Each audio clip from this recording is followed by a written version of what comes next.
Tá. Oi, pessoal. Primeira coisa, vamos dar a continuidade à nossa primeira aula aí de tanatognose, vamos para a segunda. Não esqueço de me entregar o trabalho de perfilamento criminal. Escrevo o que é e como se faz, tá? Isso é para adiantar uma aula minha no futuro.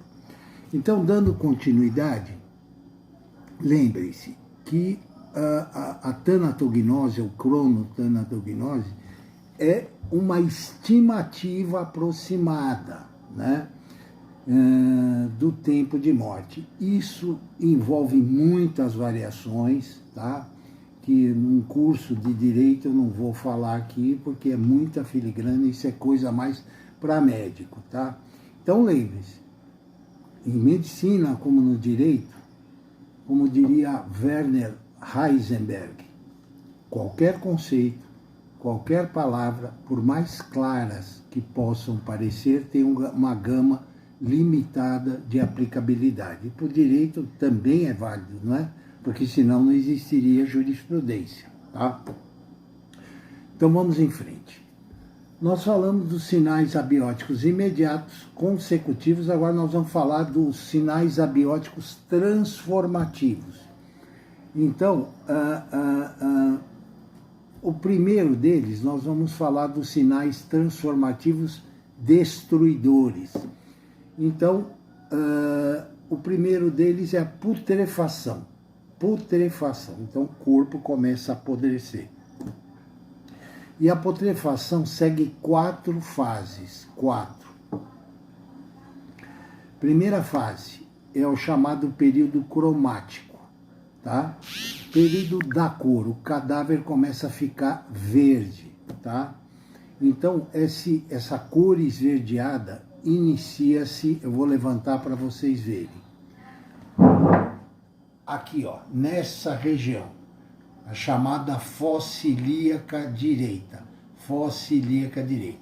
Aqui fica verde, começa ficando esverdeado, e isso indica que o aparecimento dessa mancha já indica pelo menos 24 horas de morte. Aí esse esverdeamento, devido a um gás que se forma no corpo, chamado gás sulfídrico, esse esverdeamento vai se espalhando por todo o corpo. Num segundo momento, numa segunda fase da putrefação, nós temos o período gasoso. É até ruim de falar isso, né, gente? Mas vai fazer o quê? Está na matéria e cai em concurso. Período gasoso, o corpo incha. Às vezes o útero é expulso pela vagina, pelo reto pode sair o intestino, não é? Os olhos saltam dos globos oculares, e esse fenômeno pode ser tão intenso que o corpo acaba explodindo. E aqui é uma coisa interessante. Muitas vezes, ao se fazer uma exumação de um cadáver, as pessoas notam, nossa, mexeu o corpo está enterrada viva. Não, gente. Nessa explosão que o corpo tem, o corpo pode sofrer um movimento passivo e sair da posição original que foi deixado. Então, é comum se encontrar um esqueleto de costas, outras vezes de lado, diferentemente da posição original em que o cadáver foi enterrado. Não foi enterrado vivo, não, tá? Esse período, que nós chamamos de gasoso, dura de 3 dias a 3 meses. Fim desse período, começa o período cólico-ativo, né? Também chamado de dissolução pútrida. Então, pode haver formação de líquidos cadavéricos, não é? O cadáver começa a se dissolver totalmente, sobram alguns restos de tendões, etc. É um período que dura de 3 meses a 1 ano. Nesse período, aí a importância do senhor advogado, saber pedir uma exumação. Por quê? Porque às vezes se formam líquidos no cadáver e dentro desses líquidos tem um veneno poderosíssimo chamado ptomaina, P-T-O-M-A-I-N-A, ptomaina, com P mudo. É um veneno tão poderoso, dizem que é o mais poderoso da Terra. Uma gota pode matar 20 homens, tá? E o profissional que está ali, que é um auxiliar de necrópsia, lidando com esses restos, esses despojos mortais, corre risco de vida, tá? Então, saibam pedir com critério, saibam, não é à toa que se pede, né? Envolve um risco sanitário, envolve um risco para o profissional que está lidando com esses despojos, tá? Depois da aula de exumação, nós vamos falar as suas indicações, etc., para que o advogado saiba, né? Como é que eu vou pedir um DNA, como é que faz, como é que não faz, quando pedir, tá? E, finalmente, vem o período de esqueletização, que dura anos ou até mesmo séculos, tá?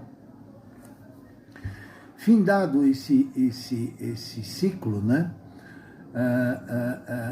Nós temos ainda um estudo que a gente chama entomologia forense, ou seja, é o estudo dos insetos que atacam o cadáver, né? E eles são chamados, esses insetos, de legiões da morte. A primeira legião, não vou falar 7, porque é bobagem, é só para vocês terem uma ideia só. O primeiro grupo a atacar, a primeira legião a atacar são das moscas, né? Onde elas vão deixando os seus ovos, e quando o perito recolhe, o entomologista, ele recolhe esses ovos e pelo estágio da larva, ele é capaz de dizer quantos dias de morto tinha o cadáver, tá? Segunda legião, só para ter ideia, são os coleópteros, são os besouros. E o terceiro, um bichinho que todo mundo acha tão inocente, os lepidópteros, a borboleta, tá? E aí tem a quarta, a quinta, a sexta e a sétima. Para vocês saberem que é possível, através de um estudo do inseto que está infestando um cadáver, é possível você determinar a cronotanatognose, ou seja, a data da morte. Basicamente, é isso a tanatognose. Lembrando, a exumação, quando deve ser pedido? Não adianta, pelo que vocês viram, a exumação é o ato de desenterrar o corpo, né? Não é para qualquer coisa que se pede exumação. Eu quero saber se o paciente houve um erro médico, quero saber se ele morreu de pneumonia. Pelas datas da cronotanatognose, não dá para fazer. O pulmão já está destruído. Os processos de putrefação são muito rápidos e o perito não pode dizer nada. Quando que a gente pode pedir uma exumação? Por exemplo, em tiros no crânio, em que há dúvida do trajeto e trajetória do projetil de arma de fogo, tá? No estudo do DNA, no estudo de envenenamentos. Então, são casos muito restritos que podem, por exemplo, num caso em que há dúvida se houve fraturas, numa briga, por exemplo, pode ter passado na necrópsia algumas lesões ósseas que vão ser detectadas na exumação. Então, não se deve pedir exumação à toa, né? Pelos riscos que se oferece ao profissional que está lá lidando com esses restos mortais, ok? Finalmente, vou lembrar vocês, estou encerrando, não esqueçam o trabalho, perfilamento criminal, o que é e causas. Vocês podem mandar no meu e-mail, nunespediatra@bol.com.br. Vou repetir, nunespediatra@bol.com.br. Não precisa ser um mega trabalho, gente. Mostra para mim o que é o perfilamento criminal, tá? O que é o perfilamento criminal e como você faz, tá? Por quê? Vocês não vão entender agora por que eu estou pedindo isso, mas lá na frente é para vocês terem uma ideia do que eu vou falar sobre isso, tá? Como você descobre um assassino pelos vestígios ou indícios que ele deixa na cena de crime, tá? Então você é capaz de fazer um perfilamento. É um assunto muito interessante, tá? E quem sabe pode virar até um TCC aí para vocês. Tchau, pessoal. Até a próxima.